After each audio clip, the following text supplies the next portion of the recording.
Nesta aula vamos estudar o trabalho de três dos pilares do início da química. Juntamente com Lavoisier, estes três homens, Dalton, Gay-Lussac e Avogadro, estabeleceram as bases da química como ciência.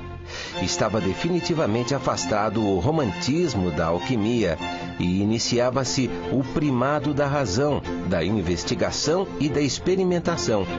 Eles não acertaram em tudo, nem ao menos concordaram em tudo. Mas de suas disputas, de seus erros e acertos, a química sai fortalecida e inicia sua caminhada rumo ao futuro.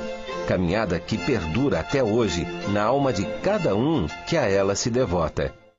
Depois desse texto tão bonito, só nos resta mesmo começar a aula sobre a teoria atômica de Dalton.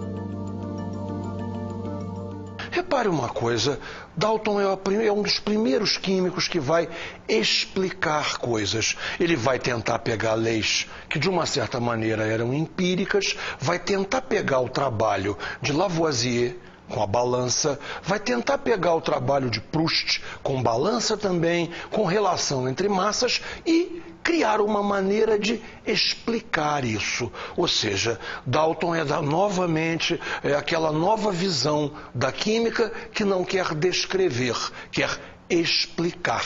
Ele pega as leis ponderais e cria uma teoria, que a gente chama de teoria atômica de Dalton, para fazer explicações dessas leis. Nós vamos ver tudo que Dalton postulou e depois vamos fazer a relação entre os postulados e as leis ponderais, ver como a coisa se encaixa. De cara, eu quero que você entenda uma coisa. Dalton acertou tudo? Não. Dalton tem erros e nós vamos pontuar esses erros. Outras pessoas daquela época pontuaram esses erros e assim a química evoluiu. Vamos ver então a teoria atômica de Dalton, item por item. Vamos lá? Primeiro item. A matéria é constituída de pequenas partículas isoladas, chamadas átomos, que permanecem indivisíveis. Repare, isso aí em última análise é o que os gregos queriam. A teoria atômica grega, Leucipo, por aí, é mais ou menos isso, não tem muita diferença. Na verdade, átomo, indivisível, a menor partícula de matéria. Vamos ao segundo item. Os átomos de um elemento químico são iguais em massa e propriedades. Temos uma grande evolução agora em relação à Grécia Antiga. Os elementos químicos gregos eram 4: terra, água, ar, fogo. Agora não. Estabelecemos já uma conceituação bem mais moderna de elemento. Chamamos já de ferro, enxofre, cloro, oxigênio. A coisa está começando a melhorar um pouquinho. Vamos a mais um dos postulados de Dalton. Veja só. Os átomos de elementos diferentes têm massa e propriedades diferentes. Claro. Correto, está perfeito. Ou seja, a ideia de cada elemento tem o seu particular tipo de átomo. O que mais temos para ver? As substâncias compostas são formadas por átomos compostos. Bem, aí a coisa não deu certo.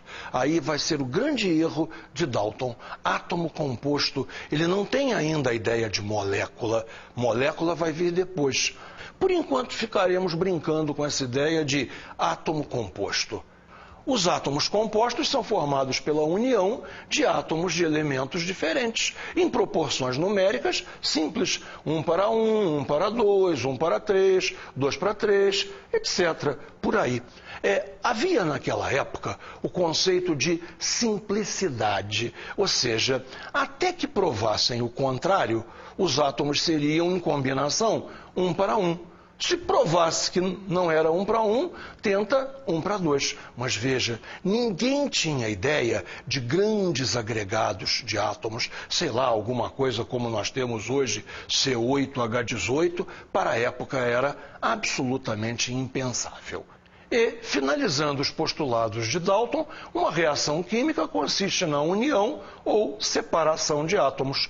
Uma ideia que está absolutamente correta até hoje. Ou eu vou juntar átomos ou eu vou separar átomos. O que pegou realmente, o que não ficou bom, foi a história do átomo composto. Mas nós vamos ver que isso é fundamental para que a química evolua.